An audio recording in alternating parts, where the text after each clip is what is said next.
welcome.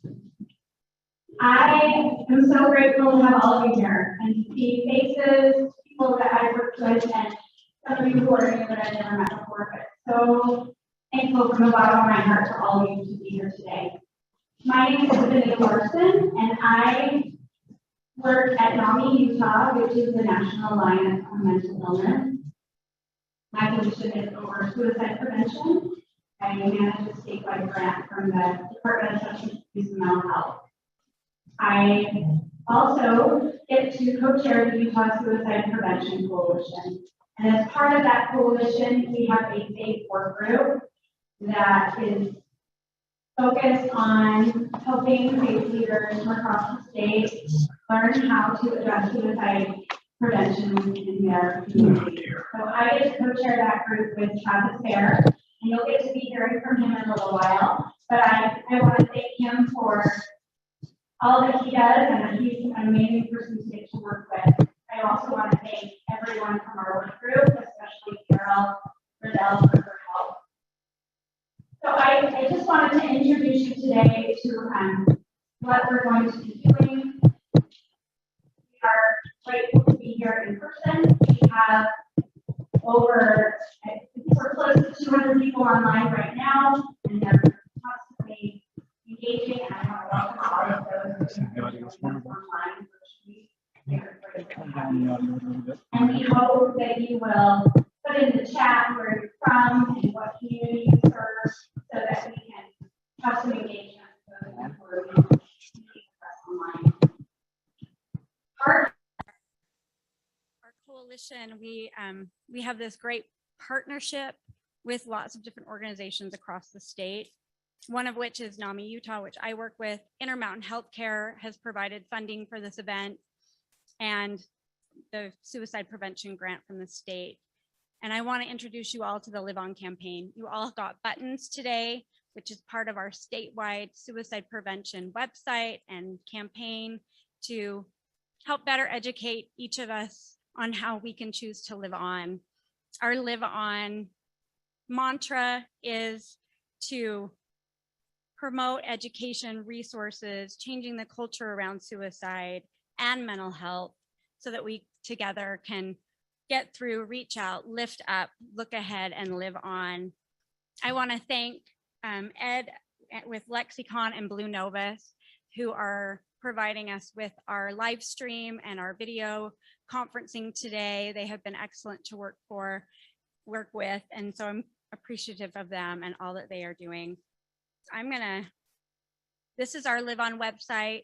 I hope that when you leave here today, you'll have an opportunity to look at it. We have resources specific for faith leaders, but we also have resources for the workplace, for crisis, lots of different resources that you can find on that website. All things suicide prevention here in Utah. We are going to start our day with an interfaith prayer. We are going to incorporate these prayers throughout our day to engage with different faith leaders from our work group and within our state. And we are so grateful to have Pastor Vanetta Golfin Wilkerson from the Granger Community Church, who's going to be here to give our first prayer. And then we'll hear a message from Governor Spencer Cox.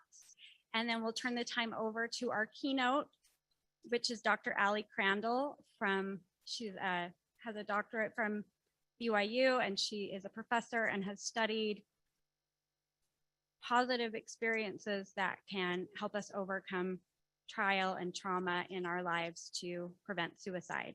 So I'm going to turn the time over to Pastor Vanetta.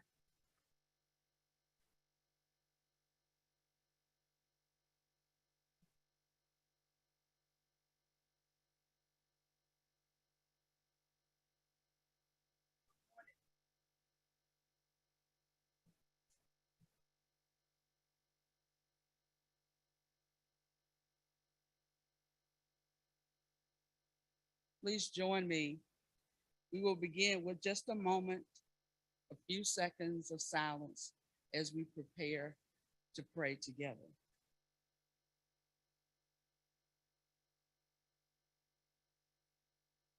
Loving creator of the universe, Holy One, architect of the seasons. As we watch the leaves change color and the air cool, we remember you created the seasons to provide a rhythm of life. And for each season, you show us reminders of your love and your grace. We are present in this place to affirm your design that we live in community and in covenant. We are gathered in this place affirming the words of the psalmist who assures us of your constant presence in ways that we can feel and recognize. Here, together, we affirm your promise that none of us is ever alone. Bless this time that we spend together and equip us to care for the ones who find the world a dark and lonely place beyond understanding. We lift each tear, each plea, each frustration, each fear, and together we proclaim you are not alone. Grant, oh God, that we may affirm for each one your presence, your power, your provision for healing and for hope. Bless the hands and hearts that have prepared this gathering and those who will share insights and ideas. Bless each offering of encouragement and information. Bless each offering of questions and stories.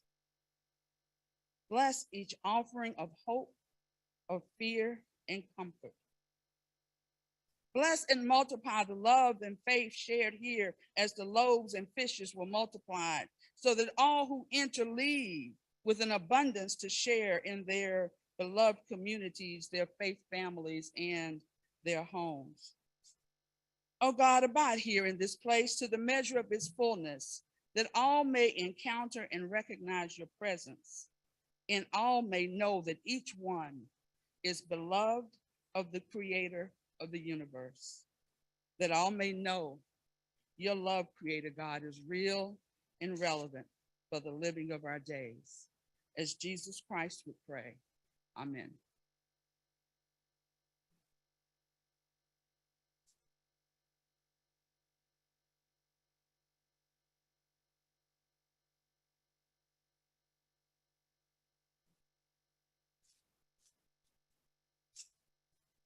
Thank you to the faith leaders for participating in this summit.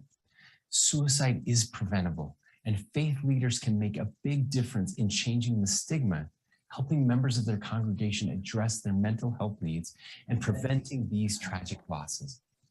We all experience adverse life events, including the current COVID pandemic.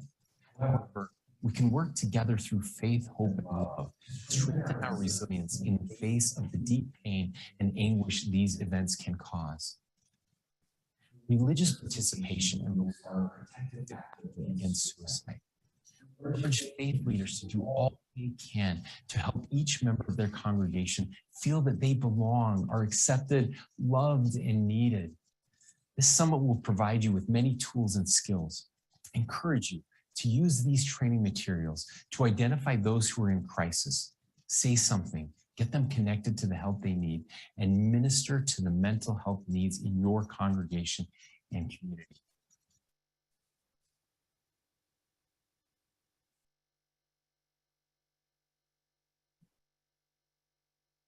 We are so thankful for Governor Cox and his support of this event from the get-go. When he was Lieutenant Governor, he has spoken at this event in the past, so we're grateful. Stay up. We're grateful that he has been willing to support this important effort. We'll have to just leave that there. I'm going to call up Dr. Ali Crandall. We are grateful to have her today. And if you want to use a clicker or if you just want to click through on this, it's totally up to you. But I'm grateful to have her here with us today, and she will tell us a little bit more about herself as we go forward. But I want you to listen today to her presentation and to others who are going to speak to us today, and think about people within your community, people that you can help through this message to get them the resources and the help that they need.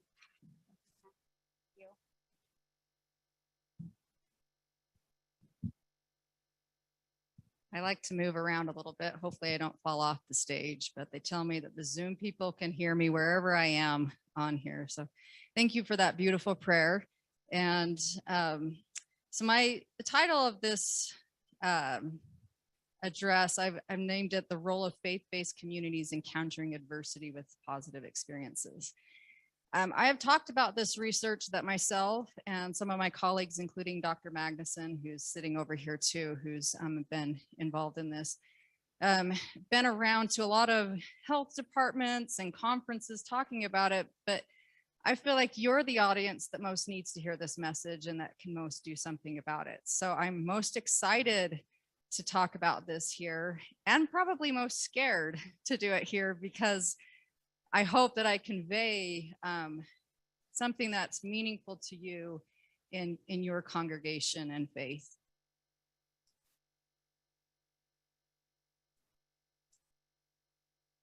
Maybe the clicker will work. All right, so what I'm going to talk about today is, for some of you, you're already aware of what adverse childhood experiences are. And for some of you, it may be a new thing. So we'll talk over what that is and why it's so important when we think about mental health and suicide, as well as adverse community experiences. And both of those are ACEs. So when I say ACE, usually I'm referring to adverse childhood experiences, but it's also relevant to adverse community environments. And then PCEs, or positive childhood experiences. Sometimes I'll call them a counter ACE because we call them advantageous childhood experiences as well, which is also an ACE, but it counters the bad ACE. So if I say counter ACE, it's the same as a PCE. These are the good things that occur in childhood. And then I'll talk briefly about some of our work and what it's meaning, what we found from it.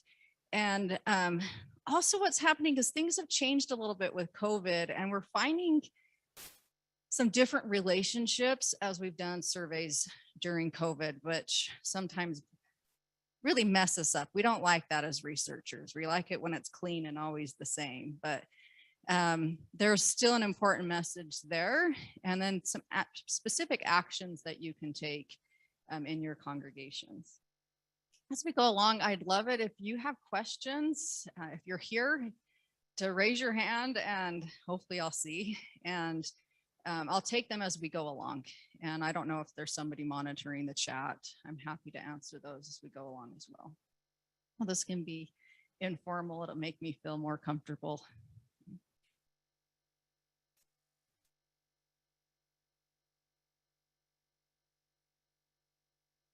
All right, so adverse childhood experiences have to do with a variety of events that happen before age 18 years of age. And they're usually events that occur in the family environment.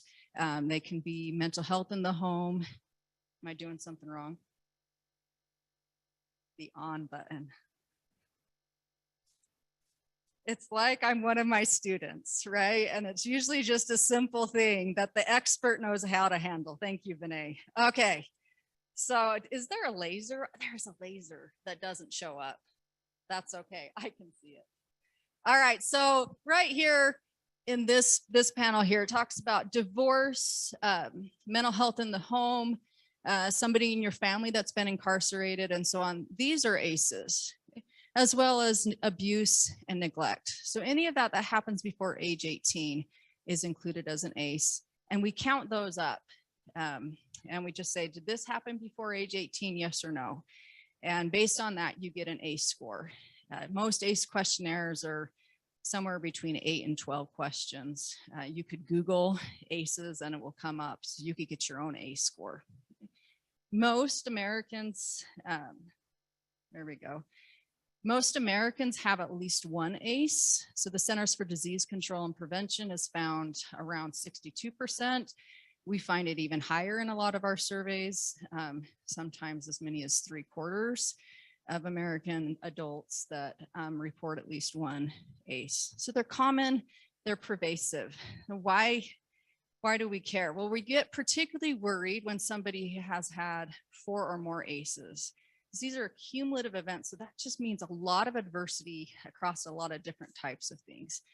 And what happens is it affects your well-being throughout life. So let me give you an example. I'm taking some images from the CDC website. They've updated it, but I like their old images better. So you're seeing the old stuff, but it was more interactive. So if you have 1 ACE, you are double the risk for attempting suicide than somebody with 0 ACEs. Now let's move to if you have 4 ACEs, 4 or more ACEs, you are 12 times more likely to have attempted suicide than somebody with no ACEs. So that's a huge number. Okay? So just the effect that our previous trauma can have on us throughout life is big. Similarly, somebody with 4 or more ACEs is 7 times more likely to consider themselves to be an alcoholic and 5 times more likely to have used illicit drugs compared to somebody with 0 ACEs. Now, it's not just our mental health that's affected by the early adversity, but our physical health is affected by it. So even broken bones, heart disease, cancer, we're more likely to experience those things when we've had early adversity. I have an example here of chronic bronchitis. So here, you're 60% more likely to, your risk for it increases by 60% if you have just 1 ACE. And if you have 4 ACEs, you're 4 times more likely to have chronic bronchitis. So kind of interesting. Well, before I talk about why this is happening, I want to introduce the adverse community events or environments to you. Now, if you look at this image right here, the root system are the adverse community events. Those of you who have a lot of people in your congregation who are coming from poverty, that especially if it's intergenerational poverty, they grew up in poverty, their children now or their families now are in poverty. That is considered an adverse community environment.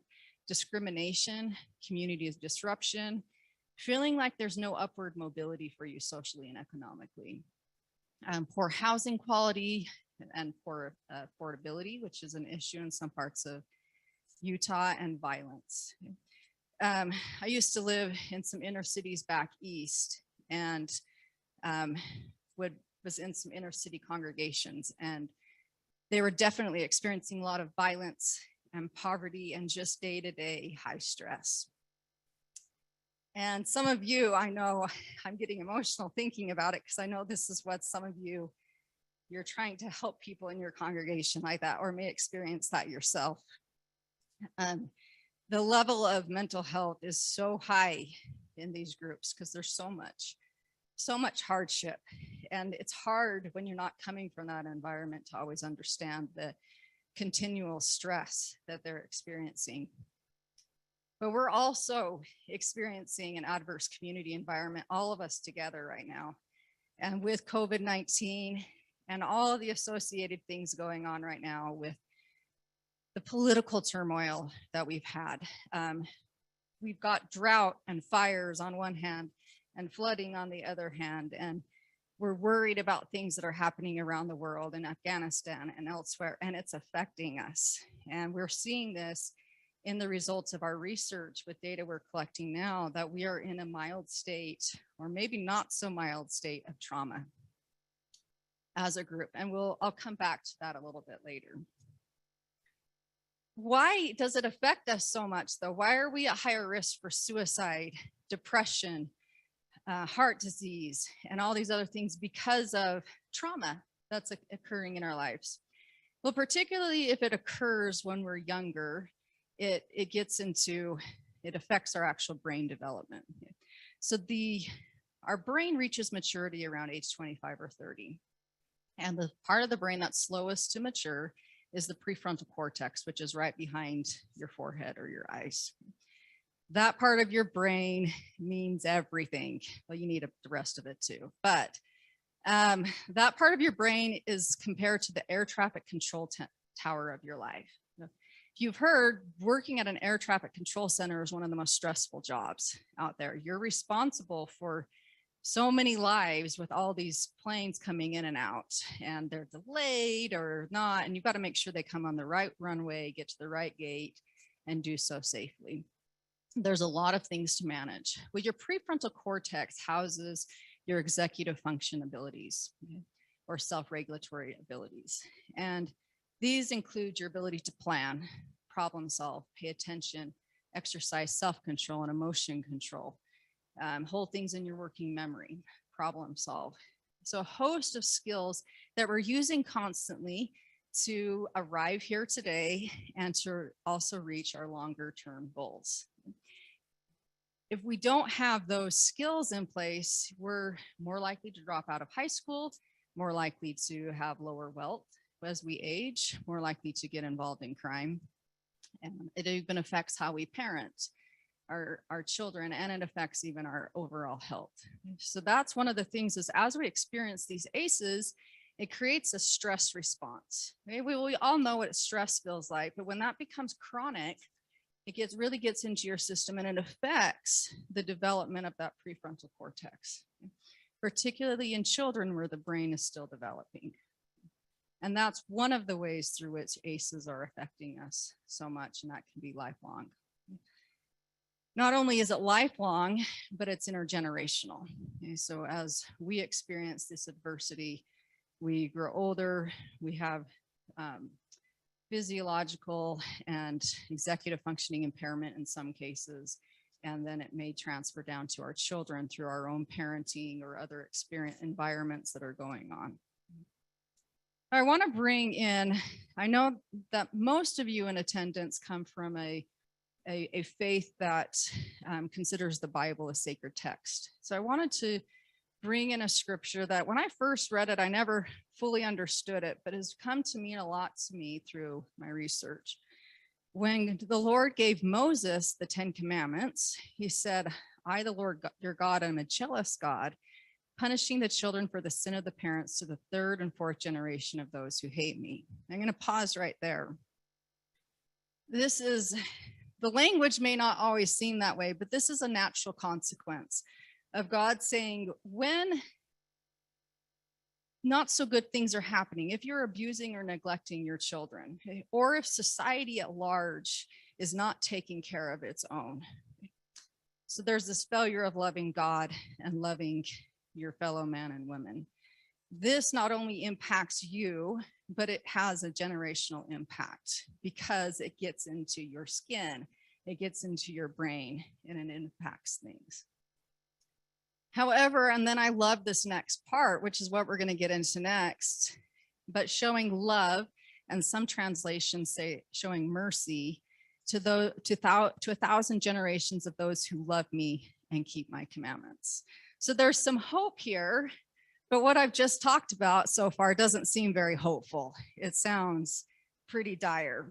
And I once had a student after we had published one of our studies, I got a phone call from her. And she said, Ali, I've always thought, so I come from a background with a lot of ACEs, and I thought I was doomed because all I'd seen was this research showing high risk for suicide and mental illness and early death and so on. But what your research is showing is it doesn't have to be that way, that there's hope for me. And I thought, oh my goodness, what have we done if this is the only thing we're showing is all these ACEs and that research? We're not giving a message that shows that you can do anything, because once you have an ACE, there's no turning back, right? And most of us have one. So let's figure out what it is then that can help us counter these adversities and what seems to be a doom and gloom message. This is where positive childhood experiences come in. We are starting to also research positive adult experiences. Let me pause right here and say, because of brain development, what happens in childhood, whether it's adverse or positive, is the most impactful on your whole life.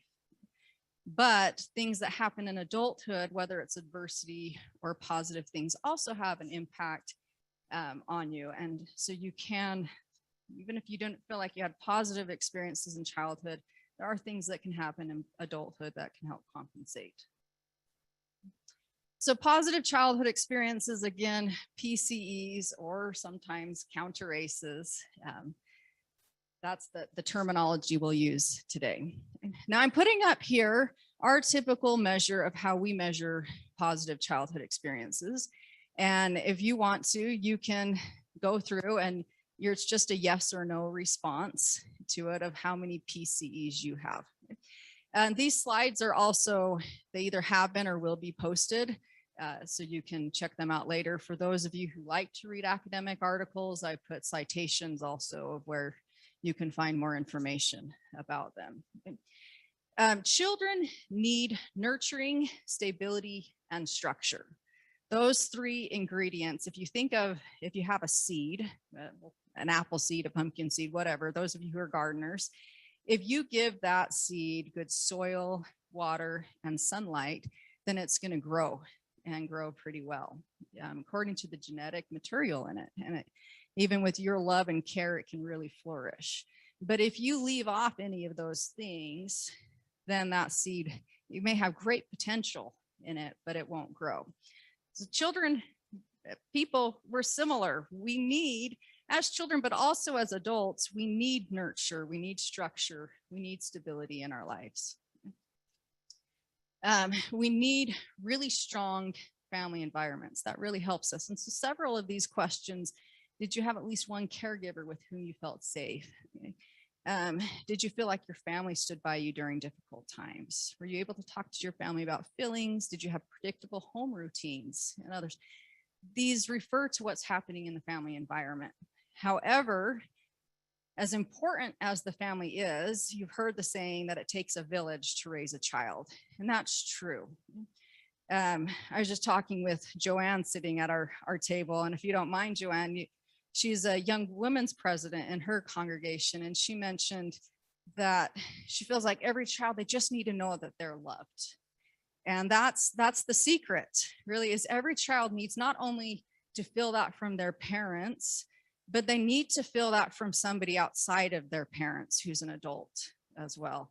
And they need it not just to be a casual interaction, but they need to really feel like there's somebody that they can confide in and that will support them.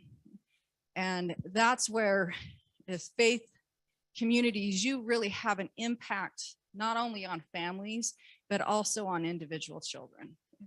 And I sometimes talk about, can we each be a counter ACE for a child? Can we each be there for a child and help them out? So now you've maybe counted up all of your PCEs, and you'll Google ACEs later and figure out how many ACEs you have. And we'll do a survey at the end, and we'll see. Just kidding. But as I talk about the PCs, I need to bring in a theory. Okay, so when we talk about theories, it means it's something that it's based on our understanding from research of some relationships. It's not completely proven. We're still testing it out to learn more. Okay? So resiliency theory is a really important theory as it relates to trauma. Okay?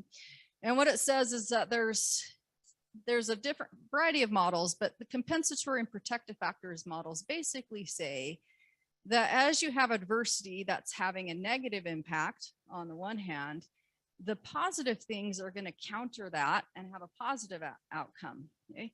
They might buffer the effects of adversity or simply just have a countering positive influence. Okay?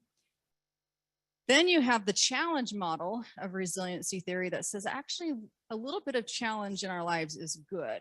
In fact, that challenge helps us to grow and develop and develop this resilience.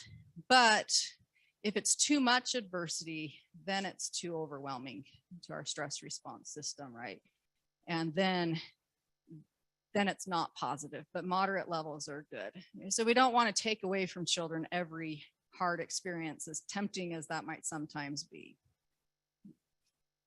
All right, so you've seen this marker of how ACEs affect the brain. So what are PCEs doing to interrupt this process here? Okay. So they help to disrupt the stress response. So something bad goes on when you have family or friends or other adults around that you can turn to, that they can kind of help you through it. There's some disruption of that stress response. And then they've helped to build up the positive centers of the brain, including your executive function ability in that prefrontal cortex. So it improves self-regulation and executive functioning. Now, I'm a scientist, right? So I can't help but show you some numbers. So that's what we're going to do for a minute.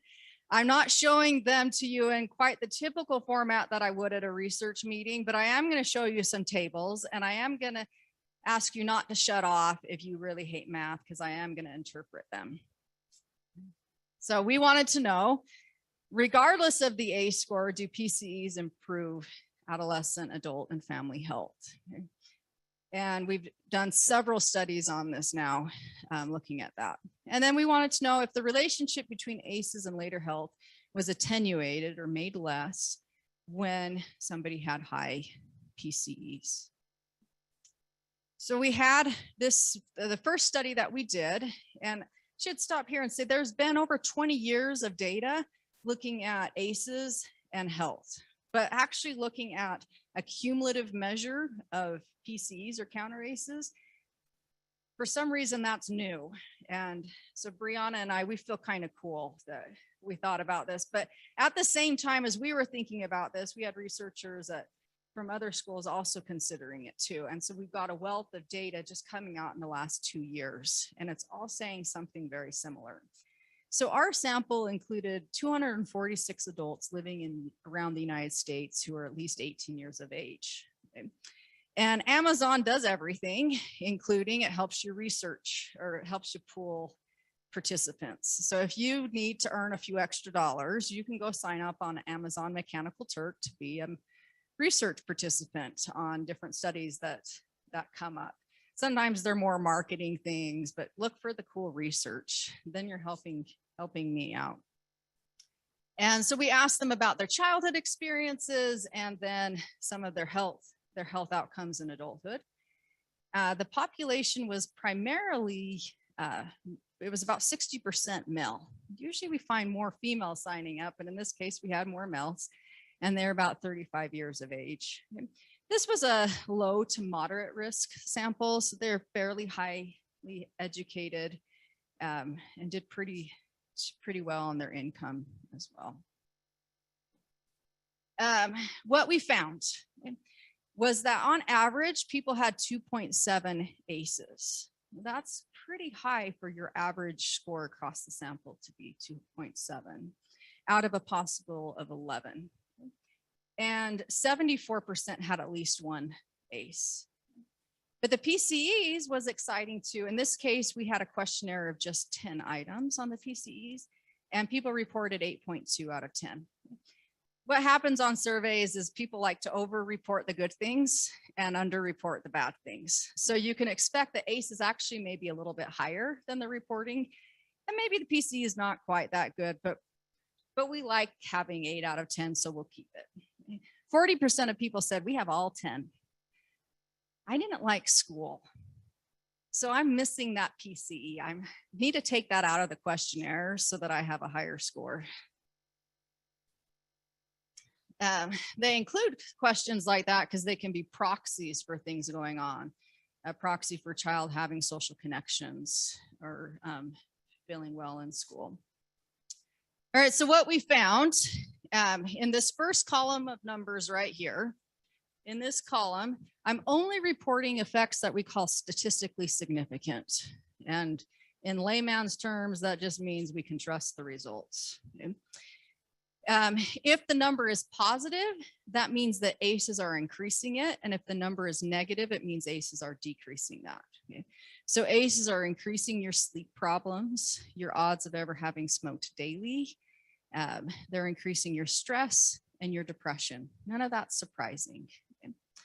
They're decreasing your executive functioning, so that the prefrontal cortex, and your internal locus of control. What that means is we ask people about different situations and say, do you feel like you have control over it, or if it's externally controlled? We find that people who feel like they have more control over their lives, even though we know that sometimes there's external factors, when we feel like we have control, we do better. So it decreases your feelings of control. You're feeling more like the world is acting upon you. It also decreases your feelings of gratitude, forgiveness, and feeling close with your family. That is what we call the unadjusted model, where we're only looking at ACEs and the health outcome. When we add PCEs into the model, most of those relationships are no longer significant, so they go away. And all that's left is a little bit of, it still affects your odds of having ever smoked. It decreases your executive functioning a little bit and increases stress and depression, but the effects are attenuated. They're not quite as strong as they were when we didn't account for PCEs. So that's encouraging that we're seeing that PCEs mitigated the effects of ACEs on adult health. Now, in this next slide, this is what PCEs did for adult health here. And I'm only going to show you the adjusted results because so that's the results including ACEs in the model. So the unadjusted and the adjusted, their results were about the same. So ACEs did not affect how much PCEs were helping. Again, if the number is positive, it means PCEs are increasing it. If it's negative, PCEs are decreasing it. So PCEs help you to eat healthier. They improve your executive functioning and locus of control. And they increase your feelings of gratitude, forgiveness, and feeling close to your family in adulthood. They decrease your sleep difficulties, your stress, and your depression. Okay? So with or without ACEs, PCEs are helping. Okay? They result in better adult health. So this is both an encouraging message, but it's also a warning. As we focus and worry about trauma that may be occurring, we also need to look at the simple day-to-day things in life of structure, stability, and nurturing for children, because the absence of those things actually may be the most harmful thing out there. Okay. Child abuse and neglect, it's never acceptable. We always have a goal to prevent it. Okay. But children urgently need our nurturing and the structure we can give them and the stability that we can provide to the best of our ability. That we're all going to have hard things in life. And so we need that. Those are foundational things for all of us to help us pull through the challenges. And thus the lack of them or the lack of PCEs may be more detrimental than the presence of ACEs. Family relationships are really important. We don't want to forget them, and they're especially important for children, particularly in early childhood, in the first 5 years of life. They're so key. The child really is dependent upon their parents, but as they age, they need more and more outside supports. Okay? So your impact, whether you're a parent or you're working with youth or both, it's so important that you build a strong community for the children there. Now, I won't bore you with numbers from all of our other studies. What I just want to say is we've seen the same results when we looked at it among adolescents, when we've looked at in other adult populations. And we also did a study of a low-income community in Utah County and found the same, it was the same story over and over, that PCEs are actually more predictive of health, or more associated with health than ACEs. In one of these studies, including the study we did in Utah County, we asked specifically about suicidality. Now, with suicide, in almost all cases, there's some mental illness associated with it. It's not 100%, but it's most. PCEs reduced suicidality in the past 12 months by about 88% in a low-income community. That's important because low income, not only do we want to reduce that, right? But low income areas can be harder to make a difference in. So when you see big numbers like that, that's encouraging and exciting for us. Another thing that we found is we looked at how do PCEs affect your family's health and well-being in adulthood. And we found that PCEs more than ACEs were predictive of your family's health. And I'll talk more about what we mean by a healthy family or a family's health in a little bit. Now, COVID-19, any researcher knows that when you have a big event, it affects your results of the surveys that you do. So for the first year of COVID, we said, well, we can't do any more surveys unless we want to study COVID-19. So we kind of took a break from looking at this stuff and looked at COVID-19 and what was happening there. And then I thought, you know, I got to get back to my research at some point. I got a job to do.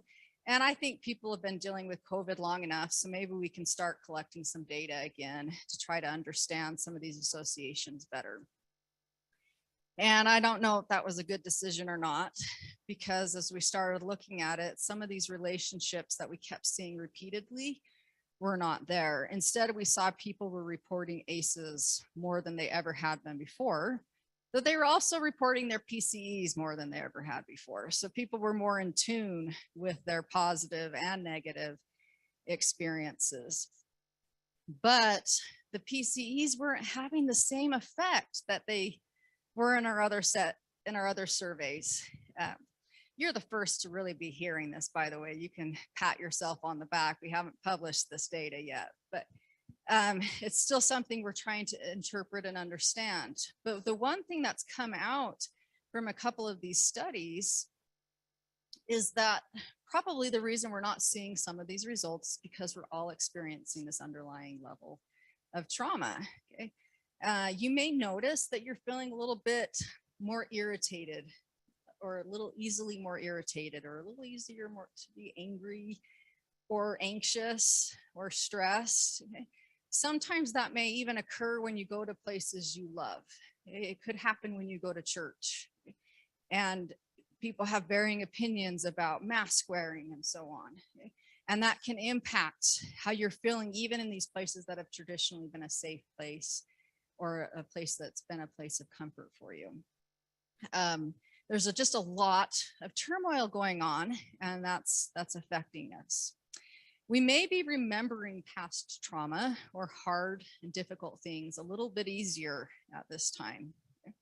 And we are seeing that rates of anxiety and depression are much higher than they are typically.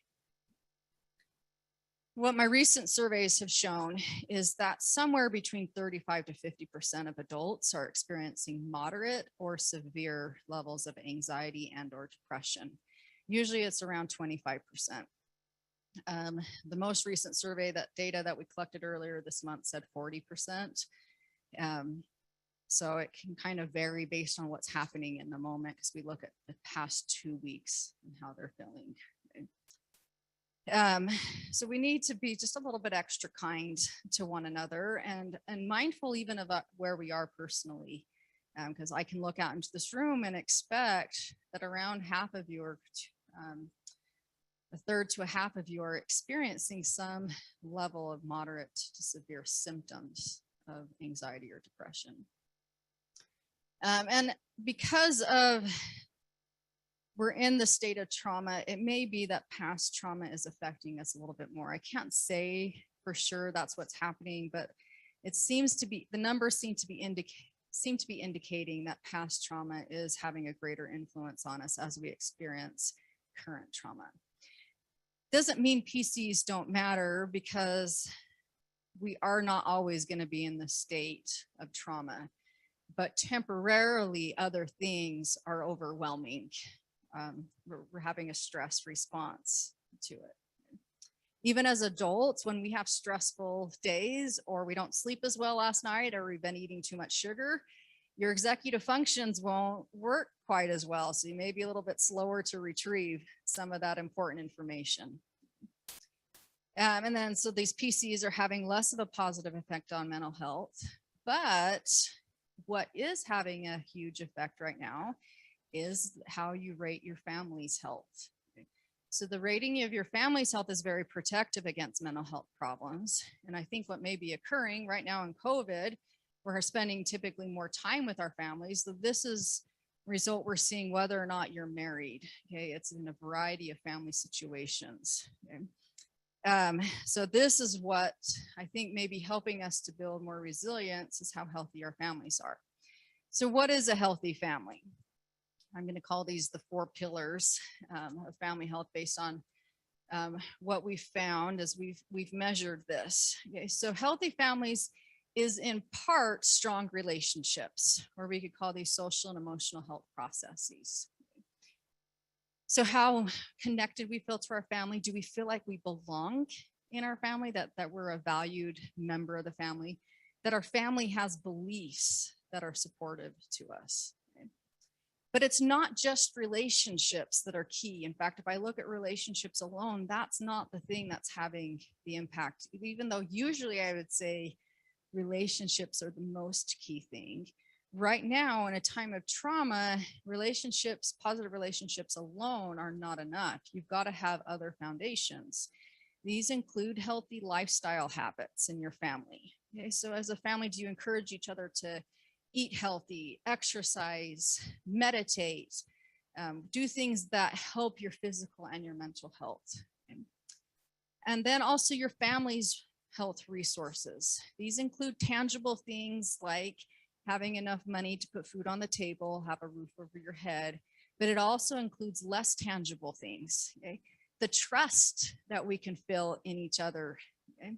Our ability to not only have resources available to us in the community, but know how to access them. So we call that help-seeking efficacy. Okay? Also, our ability to manage the various conflicting things in our lives, our work-family balance is an example. And then finally, our family external social supports. I also call this social capital, but it's at the family level. So as your family needs help, do they have people that they can turn to as a family? These things right here seem to be key in helping to prevent or reduce feelings of anxiety and depression. It's also true that if you have more anxiety and depression, you're probably going to report lower family health. So there's some bidirectional things happening here. All right, so here is just like I gave you the PCE scale, here's the family health scale. I know that may be a little bit small, but we look at, in my family, we support each other. We feel safe in our relationships, and so on. Okay. So this is a quick, our 10 item, we call this a short form of family health. We have a longer form too, where we can measure it more in depth. Okay.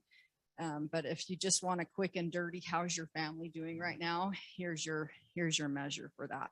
You could do it as a yes, no, or you could do it on what we call a Likert scale of like 1 to 5. That's typically how we measure it of, do I agree or strongly disagree with this statement?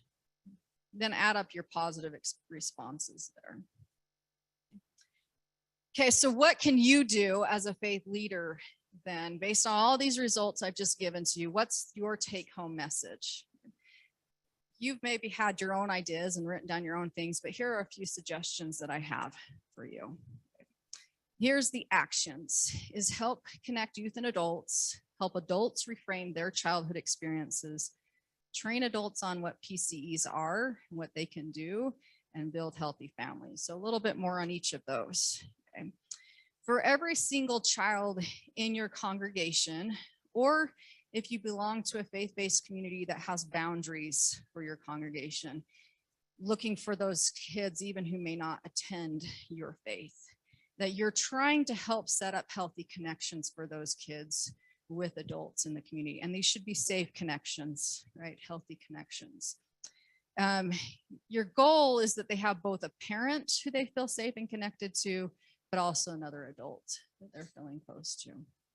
This isn't rocket science, like your grandma could have said this, but we took a few years of research so we could say this. If you have adults in your congregation who've had a lot of past trauma, okay, and they will often stand out to you, and often maybe be coming in for help and support. Okay. It can be helpful to pull out the PCE questionnaire and say, how many of these do you have? I had a friend who we actually grew up together, and she has counted up that she has several ACEs. And we were talking about this one day, and I said, well, what about your PCEs? And we pulled that out. And it was really therapeutic for her to look through and not just think about the bad things that had happened in her past, but to see the positives that were there. And often we can focus on those positives. It helps us understand the resources we have available to us that we can then use to make advances. All right, now every adult in your congregation, regardless of their marital status, how many kids they have, what life stage they are in, can be involved in helping your whole congregation to identify things that can be done for kids in their home and also kids or children in the community to increase structure, stability, and nurture in their lives. Maybe this is a training you do in your Sunday school or in an activity, or at some point that you say, let's talk about this and what we can do to make sure that every child is feeling cared for. If you're in a congregation where you're actually really concerned about every adult feeling these same things, which is maybe all of your communities as well, right? Because we need it as adults too. It can be focusing on how can we, those positive childhood experiences, you can kind of reword them a little bit to fit with adults. Okay? Do you have friends that you can confide in and go to? Do you have structure in your own life? Do you have routines that you're able to stick to? Do you have beliefs that give you comfort? And then as you think about developing healthy families, that you think across those 4 pillars we talked about. And if there's activities or lessons or different trainings that you can do that support the development of healthy families, okay? That will be maybe particularly helpful right now during COVID with the underlying trauma that we're all experiencing. Okay, so just a note on this last point of building healthy families. Okay? They're important for people at every stage of life and in every family situation. So when we ask people to report on their family's health, some of them are like me. I live alone, I'm single, but I still have a family, right? Everybody has a family. And when you have these discussions, you want to be inclusive of a variety of family types. Okay? Otherwise, you'll tune people out, right? But if you focus on how can we all help build our own healthy family and help others to have a healthy family. So looking beyond that nuclear family at times to sometimes that extended family. And then just remember that healthy families are more than just healthy relationships. Healthy relationships may be sort of the cornerstone of it, but we require these other aspects of family life to help us build more resilience. That's all I have now. And we have a few minutes, it looks like, and I'm happy to take any questions. You're also welcome to contact me if you'd like.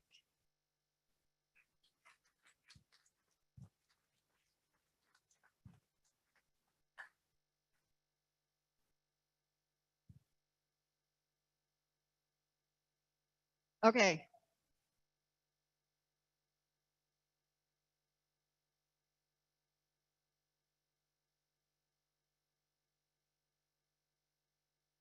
Okay, so the question was, and tell me if I got this wrong, can PCEs actually become a traumatic event if we hyper focus on them? Is that the? Okay. We haven't studied that, but let me take just the example of I said like structure and routines. That can be a guilt one for a lot of people. Oh, I didn't get my child's bed quite on time. Relax, you're okay. Unless it's typically as parents, if you're providing that child with a lot of love, with nurture, okay, and trying to give them as much stability and support as you can and structure as you can, that's good. The amount of structure you give your child should vary by age. So if I'm still trying to give my 15-year-old the same amount of structure I gave to my 3-year-old, there's a problem. So we want to be kind of vigilant about that. So if we become, I guess, hyper focused in that way, then it could become problematic. But if you take maybe the spirit of the law approach here, what am I doing to build up in my child a strong environment, both in the family and in our community, I think you'll be okay.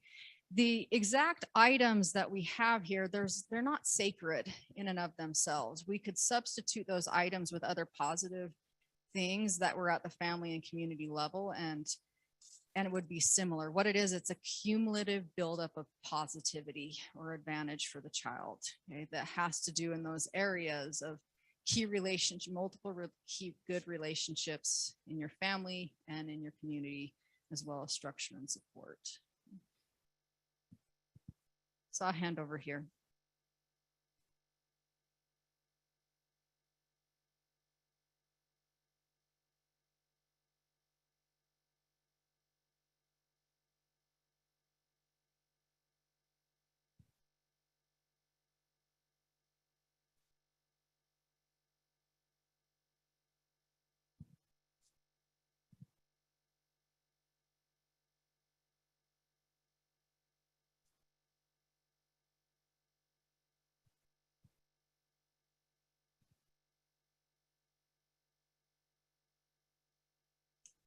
Absolutely. So to the first part, yes. So it does appear that typically PCEs have a greater effect than ACEs. We're seeing that a little bit different right now during a more traumatic time, but on average across time, you'll see PCEs are more important.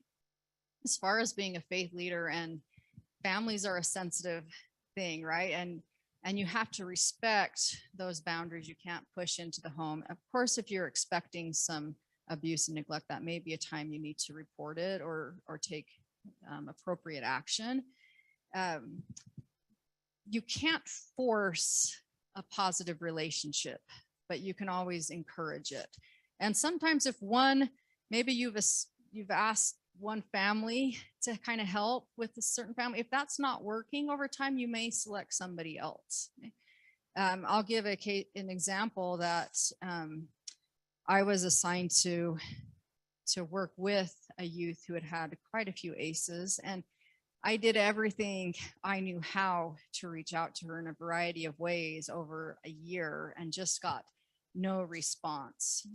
That will happen at times, but there were other people who were able to make the connection. So being patient and trying to find the right connection and allowing it to just kind of also occur, like people need to be intentional about it, but not forcing maybe an unnatural connection, but saying, okay, well, what else is happening? Who is this family interacting with in this community? Let's help facilitate that. It's not easy. I mean, these recommendations I've given, in one level, they're very simple. Grandma could have told us, but the actual execution is very hard, right? Creating those healthy connections takes a lot of effort, which is why sometimes we're just a hot mess. I saw a hand over here. I feel like.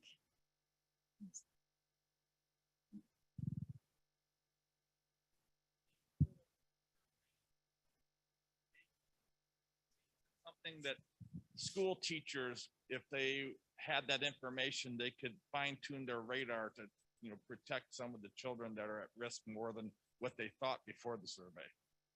Yeah, so if you can get it into the school system, that is one way to do it. We're also trying to get doctors to be thinking. We actually are working on getting the family health stuff into, like if you go into a doctor's visit, that it becomes one of those checklist of questions. So ACEs, PCEs, family health, they could be beneficial.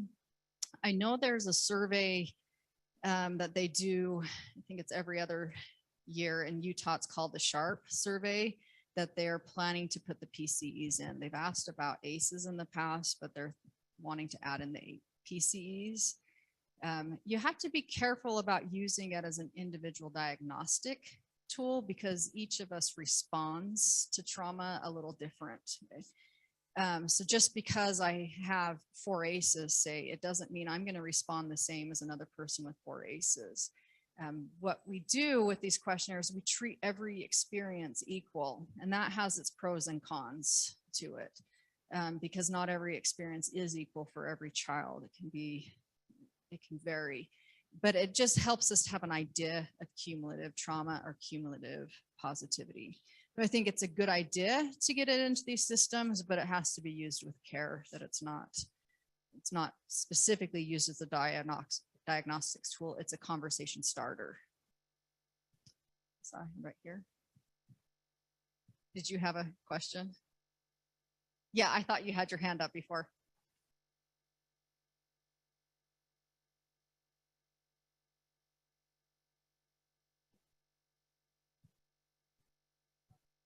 A workbook for kids. They just did a little scale and I said, you know, don't read into it too much, but you can look and see where you had weaknesses. Was it problem solving skills? But something like this, the confidentiality, I don't know how schools do it, but it would be helpful to know, you know, so kids can kind of look at. Yeah, so with the ACEs questionnaires in particular, we change the wording of some of the questions when we're asking them of kids. Because if they're reporting things like sexual abuse, like we want to know that and get help for them, but it also becomes a reporting issue if you're doing it just as a research level. So it needs somebody who's probably more licensed. So you could perhaps do it. It shouldn't be me doing that necessarily, but yeah. But especially the positive part, because we teach resiliency a lot. Yes. Yeah. The positive thing, no doubt, it can be just a good conversation starter. Where's the mic going next? Okay. Can I just make one comment also about the ACEs screenings in schools? As somebody who has experienced many of these things, and I'll be in the panel later today, it is very important if you do an ACE screener that you don't just send the individual out the door without some sort of, you know, resources or something so that they don't leave completely depressed that their life is, you know. So I just wanted to make that clarification that it's very important that if you use a screener that you back it up with enough resources or the positive aspects that you're talking about so that you don't leave them in worse shape than they walk through the door. That's an important response. And I don't think that any faith-based leader needs to go out and administer the ACE screener. They can talk, people will naturally tell you about their experiences if you're building that relationship, right? Then you can bring in, well, what are the positive things? And I hope that's what you take from it as a faith leader is more, what can we bring that's positive? They're already bringing their trauma to the table. Now, there is research that suggests that it can be empowering to be asked about these questions and to respond to it. But without that training and stuff, I'd ask that you don't go out and administer the ACE to all of your congregation. It's not necessary. It would be counter helpful.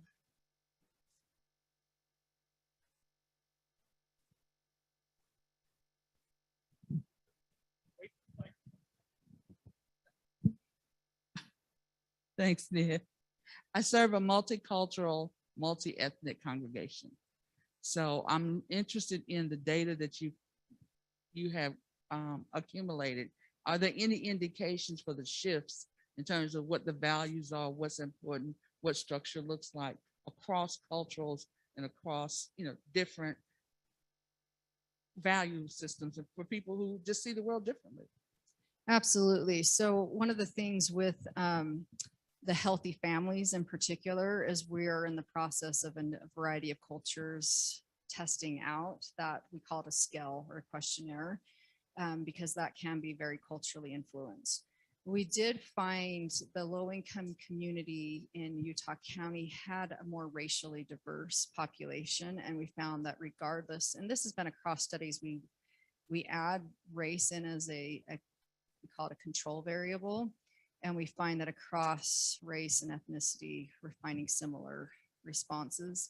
Again, there's certain questions that may vary by your background, your culture, and that's important to consider. So what you want to think of, you could even change it for your congregation, like, hey, this question doesn't fit so well, but I could substitute this in. And again, it's the accumulation of positive things. So if you change it a little bit to fit with your culture, I'm not going to have a problem with it. Share it with me. I'd love it. Okay, so we're going to just do one last question from our folks that are online. Does having faith in God or religion in life affect ACEs? So one of the PCEs that we have up here is, do you have beliefs that give you comfort? Now that can be interpreted in a lot of ways, but I think a lot of times people are interpreting it from a religious perspective. People who are very active in their respective faiths can still be the ones who are abusing children and so on. But research does seem to indicate that often religiosity helps people overcome trauma, but on its own, that faith in God can hopefully move us to use these outside resources that I think are God-given to promote, to help us get the help we need. And I should add one final thing. When somebody has experienced trauma, simply adding in PCEs doesn't get rid of the trauma. This professional help is still needed. And that will often be needed before they're ready to take on the healing process, but the PCEs really help. Thank you. I'll be around today, so I'm happy to chat with you throughout. Thank you so much.